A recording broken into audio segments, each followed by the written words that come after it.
সব দিয়ে ধরতে হতো এখান তো দৌড়ে গেছে না এগুলো দুইটারই ধরতে হতো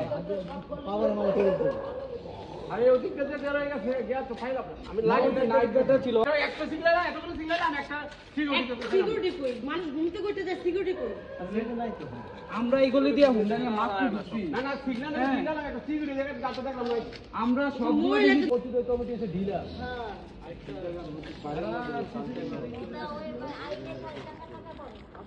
আসসালামু আলাইকুম এখন রাত 2:30 বাজে তো অল্প কিছুক্ষণ আগে আমরা শনিয়াকড়া স্মৃতিধারা 2 নম্বর রোডে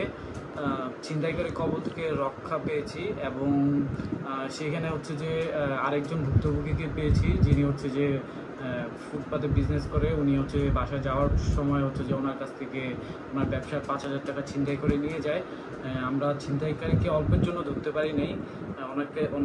ওদেরকে আর কি তাড়া করছিলাম কিন্তু মানে আনফর্চুনেটলি কাউকেই আর কি ধরতে সক্ষম হয়নি তো অত্র এলাকায় যারা আছেন কেউ না কেউ প্রতিনিয়তই হচ্ছে যে এখানে ছিনতাইকারীর কবলে পড়ছে তো এই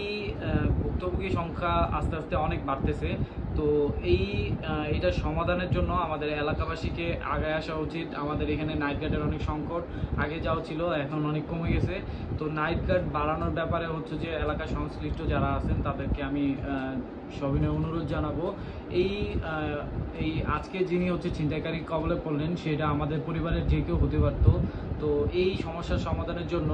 শনিয়াকড়া রায়েরবাগ অত্র জুরাইন অত্র যে এলাকা আছে তাদের যে প্রতিনিধি দল আছেন তাদের সবার কাছে আমি বিনতি জানাবো যাতে এই ব্যাপারে দ্রুত ব্যবস্থা নেওয়া হয় কারণ এই ভুক্তভোগীটা আজকে আমি হতাম কারণ আমার সাথে হচ্ছে যে